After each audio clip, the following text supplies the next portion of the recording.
اہل البیت قرآن سے جدا نہیں ہے. ہم نے اگر دین اہل البیت سے لیا ہوتا تو اسلام کتنی آسانی پیدا کرتا ہے ہمارے لیے، کتنا رحمت ہے، کتنی شفقت ہے قرآن میں، اسلام میں، جو ہم نے چھوڑ دی. ہم نے اپنے اوپر خود ہی یہودیوں کی طرح اپنے اوپر سختی مسلط کی ہوئی. تین ہے، اچھا تین ہو گئی.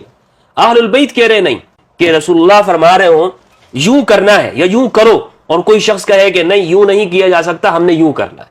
یہ قرآن کی مخالفت ہے. بسم اللہ والصلاة والسلام علی رسول اللہ وآلہ ومن والاه.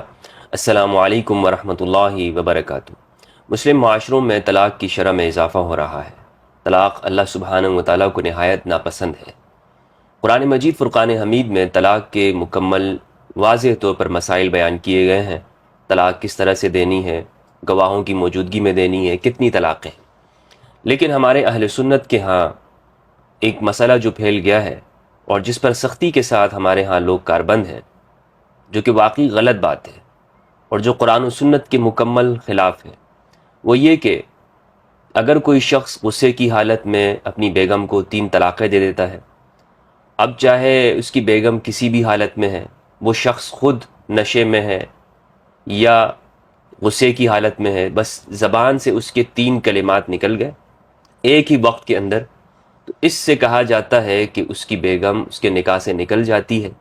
اب وہ کسی بھی صورت میں واپس اس شخص کے پاس نہیں آ سکتی الا یہ کہ وہ حلالہ کرے، الا یہ کہ وہ حلالہ کرے. حلالہ کیا ہے؟ حلالہ یہ ہے کہ یہ جو پہلے شوہر ہیں ان کی عدت گزارنے کے بعد یہ دوسرے شخص سے نکاح کرے گی. اب وہ خواہ 1 دن کے لیے ہو یا 10 دنوں کے لیے ہو، جب تک کہ یہ دوسرا شوہر، دوسرا مرد اس خاتون کے ساتھ مباشرت نہیں کر لیتا، یعنی اس مرد کا پانی اس عورت کی کھیتی کو سیراب نہیں کر لیتا ہے اور وہ اس سے سیراب نہیں ہو جاتی ہے، تب تک یہ اس پہلے شوہر کے پاس نہیں آ سکتی ہے.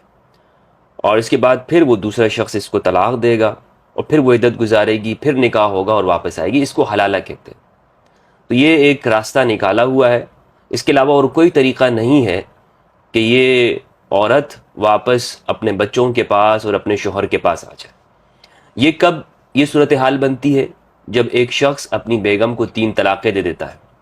تو اہل سنت کے تمام فقہا اس بات پر متفق ہیں کہ 3 طلاقیں اگر کوئی شخص اپنی بیگم کو دے دیتا ہے ایک ہی وقت کے اندر تو وہ 3 ہی شمار ہوتی ہیں، اور اس طرح خاتون نکاح سے نکل جاتی ہے، بائنہ ہو جاتی ہے، مغلظہ ہو جاتی ہے. کیا 3 طلاقیں ایک وقت میں دینے سے وہ 3 ہی شمار ہوں گی یا 1 ہوگی؟ قرآن مجید اور سنت کے اندر اس مسئلے کا کیا حل ہے، قرآن کیا بیان کرتا ہے، آج ہم قرآن و سنت کی روشنی میں اسے سمجھنے کی کوشش کریں گے. ضرورت اس بات کی ہے کہ ہم قرآن اور سنت کی طرف لوٹیں اور اندھی تقلید سے نکل کر قرآن میں تدبر کریں. اگر ایک مسئلہ قرآن میں بیان نہ ہوتا تو ہم یہ کہہ سکتے تھے کہ فقہا کی رائے پر عمل کرتے ہیں، لیکن جب قرآن نے واضح طور پر بیان کر دیا اور سنت کے اندر موجود ہے اور ہم خود کو اہل السنت کہتے ہوں، یاد رکھیے گا یہ لفظ اہل السنت، جب ہم کہتے ہیں کہ ہم اہل السنت ہیں تو پھر سنت کی پیروی کرنی ہوگی، نہ کہ یہ کہ سنت کے نام پر ہم کسی اور کی پیروی کریں، فقہا کی کریں یا کسی اور شخص کی. رسول اللہ صلی اللہ علیہ وآلہ وسلم کے مقابلے میں کسی شخص کا اجتہاد، قول، عمل، اس کی رائے کوئی حیثیت نہیں رکھتی ہے. آج ہم قرآن مجید میں دیکھیں کہ قرآن مجید کیا رہنمائی کرتا ہے. سورہ بقرہ سورت نمبر 2 کی آیت نمبر 229 سے اللہ سبحانہ و تعالیٰ نے ارشاد فرمایا الطلاق مرتان، طلاق 2 مرتبہ ہے. ہمارے ہاں جتنے بھی ترجمہ کرنے والے ہیں، ڈاکٹر اسرار صاحب یا شیخ الاسلام طاہر القادری صاحب، آپ ان کا ترجمہ دیکھ لیں.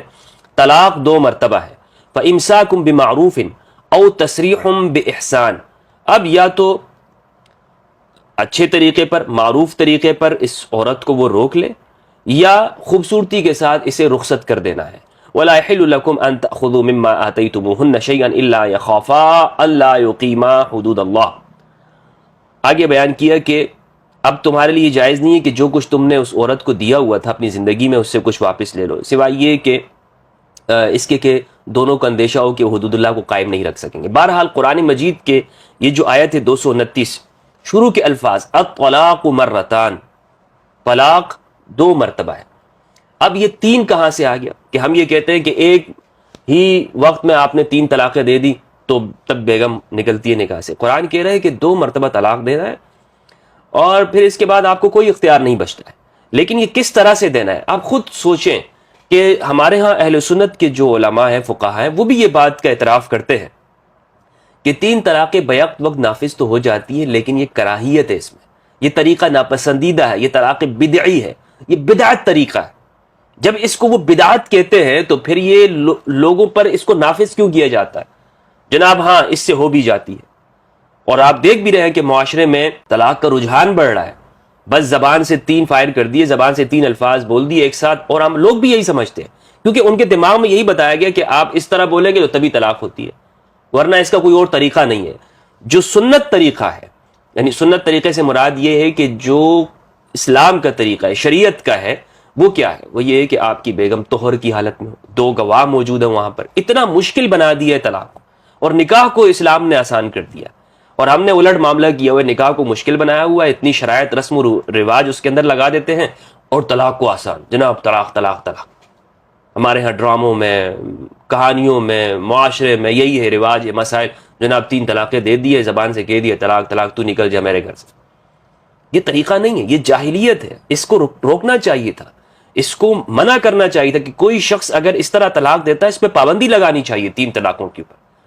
غالباً ہندوستان کے اندر اس پہ پابندی لگائی گئی ہے 3 طلاقوں کو ایک ساتھ دینے پہ، تو ہمارے ہاں بھی اس پر روک لگانی چاہیے تھی کہ یہ کون سا طریقہ ہے، آپ نے بدعت کو رواج دیا ہوا ہے۔ اور مولوی مفتیان حضرات بھی اس کا کہتے ہیں، ہاں جناب آپ دے، بالکل قرآن و سنت کے مخالف ہے۔ قرآن کہتا ہے طلاق دینے کا طریقہ یہ ہے کہ آپ نے طہر کی حالت میں طلاق دے دی، الطلاق مرتان، اس ایک طلاق دے دی، اب آپ کو سوچنا ہوگا، پھر یہ عدت گزارے گی، پھر آپ رجوع کریں گے، پھر طلاق دے دیں گے، اب اس کے بعد کوئی اختیار نہیں ہے، اب اس کے بعد کوئی اختیار نہیں ہے۔ یہ تو قرآن مجید کی آیت ہے۔ خود رسول اللہ صلی اللہ علیہ وآلہ وسلم کے دور اقدس میں اگر ہم جاتے ہیں تو طلاق کیسے دی جاتی تھی، کس طرح، کیا دینے کا طریقہ تھا؟ صحیح مسلم کی روایت ہے، کتاب الطلاق، باب طلاق ثلاث، حدیث نمبر 3673۔ ابن طاؤس سے روایت ہے، وہ اپنے والد سے روایت کرتے ہوئے ابن عباس رضی اللہ عنہما سے، وہ کہتے ہیں کہ کان الطلاق علی عہد رسول اللہ صلی اللہ علیہ وآلہ وسلم و ابی بکر و سنتین من خلافت عمر طلاق ثلاث واحدہ۔ رسول اللہ صلی اللہ علیہ وآلہ وسلم کے دور میں، اور حضرت ابوبکر کی خلافت میں، اور حضرت عمر کی خلافت حکومت کے ابتدائی 2 سالوں میں 3 طلاقیں ایک ہی شمار ہوتی تھی۔ یعنی رسول اللہ صلی اللہ علیہ وآلہ وسلم کے زمانے میں 3 طلاقوں کو ایک شمار کیا جاتا تھا، بعد میں اسے تبدیل کیا گیا۔ یہ جو روایت کے اندر ہے کہ حضرت ابوبکر کی خلافت میں بھی اس طرح شمار کیا جاتا تھا، تو اس سے مراد یہ نہیں ہے کہ حضرت ابوبکر کے زمانے میں شمار ہوتا تھا تو حضرت ابوبکر کا عمل کوئی سنت ہے، نہیں، مراد یہ ہے کہ آگے جو تبدیلی ہوئی ہے جس زمانے میں، اس کا امتیاز کیا جا سکے کہ یہ جو رسول اللہ صلی اللہ علیہ وآلہ وسلم کا عمل ہے، سنت ہے، جو آپ کا طریقہ کار ہے طلاق کے بارے میں، یہ خود حضور کے دور میں برقرار رہا، اور حضرت ابوبکر کے دور میں بھی اسی سنت پر عمل کیا جاتا تھا، پھر حضرت عمر کی حکومت کے ابتدائی 2 سالوں میں بھی اسی سنت رسول پر عمل ہوتا تھا، لیکن پھر حضرت عمر نے اسے بدل دیا۔ اب یہ آگے روایت کے اندر آپ پڑھیں گے تو آپ کو معلوم ہوگا، حضرت عمر نے جب دیکھا کہ اس میں ہم لوگوں کے لیے سہولت تھی کہ یہ جو 3 کو ایک ہی شمار کیا جاتا تھا اور سنت رسول یہی ہے، اس میں لوگوں کے لیے سہولت تھی کہ لوگ اس سے فائدہ اٹھائیں، جناب سوچ بچار کریں، تحمل سے کام لیں، ایک طلاق دی سوچیں، پھر دوسری دی سوچ بچار کریں۔ لیکن اب لوگوں نے اس میں جلدی سے عمل کرنا شروع کر دیا ہے، اور اس موقع سے فائدہ اٹھانے لگ گئے ہیں، اور ایک کھیل بنا لیا انہوں نے۔ تو روایت کے الفاظ فقال عمر بن الخطاب، حضرت عمر نے کہا، ان الناس قد استعجلوا في امر قد كانت لهم فيه انات فلو امضيناه عليهم فامضاه عليهم۔ کہتے ہیں کہ حضرت عمر نے کہا کہ لوگوں نے ایسے کام میں جلد بازی شروع کر دی ہے جس میں ان کے لیے تحمل اور سوچ بچار ضروری تھا، اگر ہم اس عجلت کو ان پر نافذ کر دیں تو شاید وہ اس تحمل سے کام لینا شروع کر دیں۔ اس کے بعد انہوں نے ان پر نافذ کر دیا، اکٹھی 3 طلاقوں کو 3 شمار کرنے لگے۔ یہ حضرت عمر نے کیا ہے، ورنہ رسول اللہ صلی اللہ علیہ وآلہ وسلم کے دور میں 3 کو ایک شمار کیا جاتا تھا۔ صحیح مسلم کی حدیث نمبر 3674 ہے۔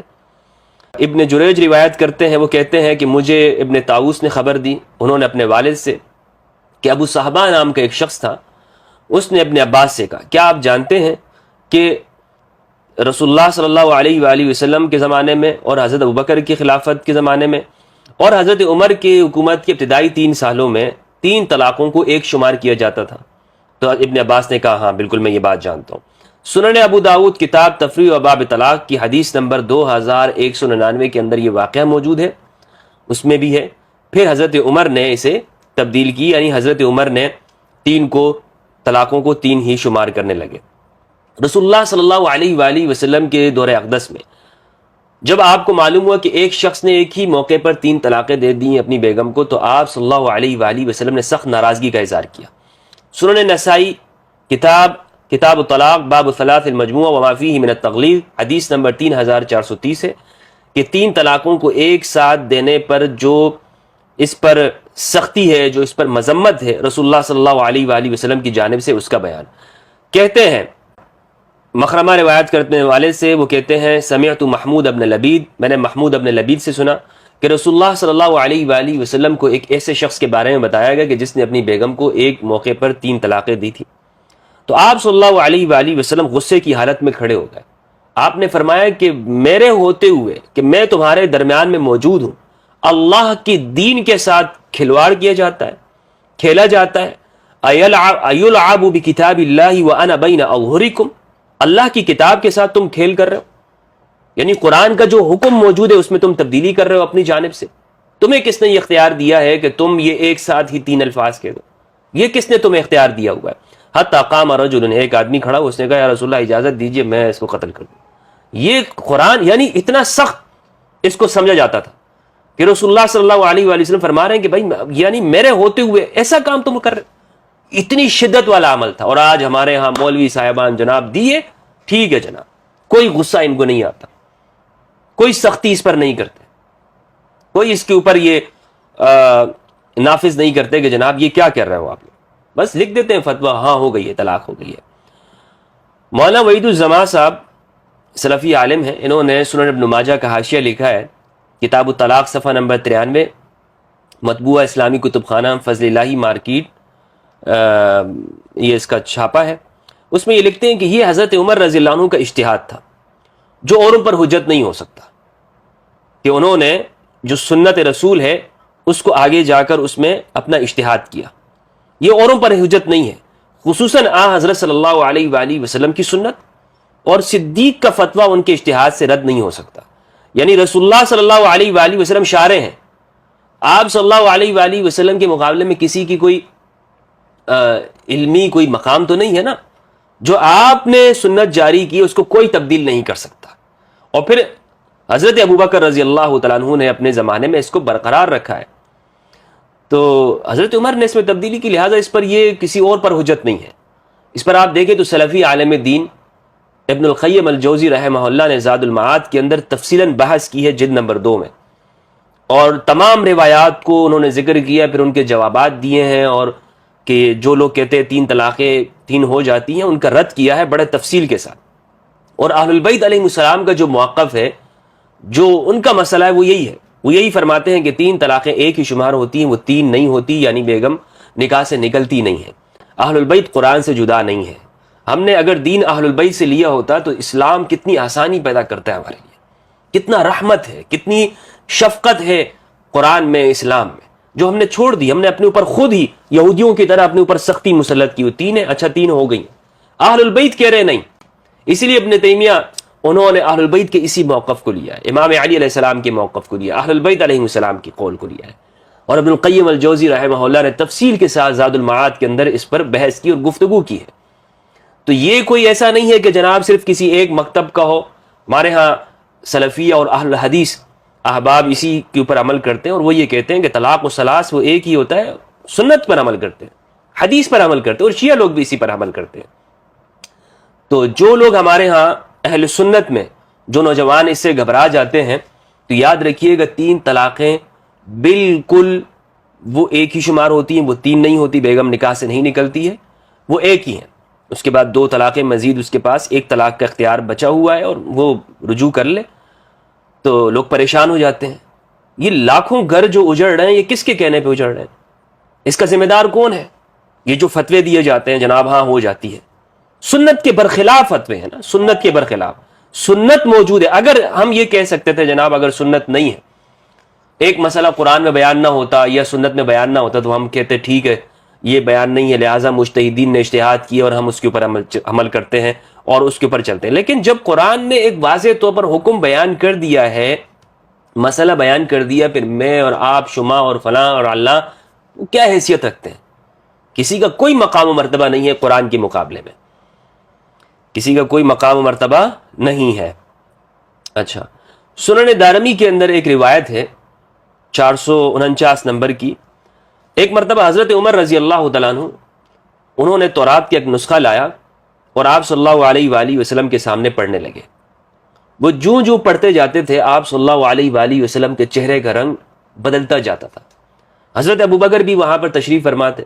حضرت ابوبکر نے حضرت عمر کو ڈانٹتے ہوئے کہا کہ تمہارے اوپر مائیں روئیں، تمہارے اوپر تمہاری ماں روئے کہ تم دیکھ نہیں رہے ہو کہ رسول اللہ صلی اللہ علیہ وآلہ وسلم کے چہرے کا رنگ بدل رہا ہے، کیا کر رہے ہو؟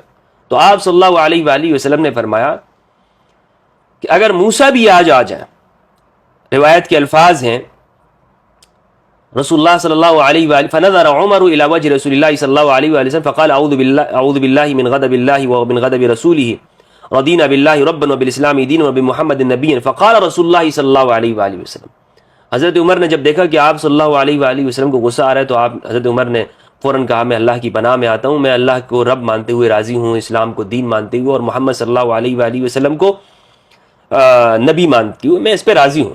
تو آپ نے فرمایا والذی نفس محمد بیدہ، والذی نفس محمد بیدہ، اس ذات کی قسم جس کے قبضے قدرت میں محمد بن عبداللہ صلی اللہ علیہ وآلہ وسلم کی جان ہے، لو بدا لکم موسیٰ فاتبعتموہ وترکتمونی، اگر موسیٰ تمہارے سامنے آ جائے اور تم نے ان کی پیروی کر لی اور مجھے چھوڑ دیا، لضللتم عن سواء السبیل، تم سیدھے راستے سے بھٹک جاؤ گے، ولو کان حیا وادرک نبوتی لاتبعنی، اگر وہ زندہ ہوں اور میری نبوت کو پائیں تو بھی میری پیروی کریں گے، میری پیروی کریں گے۔ جابر بن عبداللہ رضی اللہ عنہ سے روایت ہے، مشکات المصابیح کے جو ہمارے ہاں اردو ترجمہ ہے اس میں لوگوں نے کہا کہ یہ حدیث ضعیف ہے، جسے زبیر علیزئی صاحب نے، لیکن مشکات المصابیح کی تحقیق جو البانی نے کی ہے انہوں نے اس کو حسن کہا ہے اس کی دیگر شواہد کی وجہ سے۔ بہرحال یہ حدیث حسن درجے کی ہے، اس سے استدلال یہ کیا جا سکتا ہے کہ رسول اللہ صلی اللہ علیہ وآلہ وسلم کی ذات کے ہوتے ہوئے کسی کا کوئی اجتہاد وہ قابل قبول نہیں ہے، کہ آپ کی سنت میں واضح اگر ایک حکم موجود ہو، آپ کا فرمان موجود ہو اور کوئی دوسرا شخص کہے کہ نہیں میں اس بات کو نہیں مانتا ہوں اور میرے نزدیک یہ چیز ہے، یہ بالکل یہ قرآن کی مخالفت ہے، یہ سنت کی مخالفت ہے اور رسول اللہ کی مخالفت ہے، اس کی بالکل اجازت موجود نہیں ہے کہ رسول اللہ فرما رہے ہوں یوں کرنا ہے یا یوں کرو اور کوئی شخص کہے کہ نہیں یوں نہیں کیا جا سکتا، ہم نے یوں کرنا ہے، یہ قرآن کی مخالفت ہے، اس پہ نہیں ہو سکتا۔ تو رسول اللہ صلی اللہ علیہ وآلہ وسلم شارع ہیں، ہم نے صرف ماننا ہے، خواہ کوئی بھی ہو وہ مانے گا، وہ اس کا کام ہے کہ وہ اطاعت کرے، اطاعت مطلقہ، رسول کی اطاعت مطلقہ یہ واجب ہے امتی کے اوپر، گفتگو نہیں ہو سکتی، آگے سوال جواب نہیں ہو سکتا۔ ہاں بعض مقامات ایسے ہوتے ہیں کہ جس مقام کے اوپر وہ دیکھا جا سکتا ہے کہ محبت کا مقام ہے، مزید اطاعت اگر اس میں ہوتی ہو، مزید اطاعت، لیکن جہاں پر کوئی مخالفت کا واضح حکم ہو اور اس میں مخالفت کی جائے یہ نہیں ہو سکتا، یہ بالکل نہیں ہو سکتا۔ تو بہرحال خلاصہ یہ ہے آج کی گفتگو کا کہ 3 طلاقیں وہ ایک شمار ہوتی ہیں، نہ کہ 3 شمار ہوتی ہیں، اور جو ہمارے ہاں دیگر فقہا کا جو موقف ہے یہ ان کا اجتہاد ہے، ان کا ذاتی اجتہاد ہے، نہ کہ یہ قرآن و سنت کا کوئی حکم ہے۔ اللہ سبحانہ و تعالیٰ سے دعا ہے کہ پروردگار ہم سب کو قرآن میں تدبر کرنے اور اہل البیت علیہ السلام کی پیروی کی توفیق عطا فرمائے۔ السلام علیکم ورحمۃ اللہ وبرکاتہ۔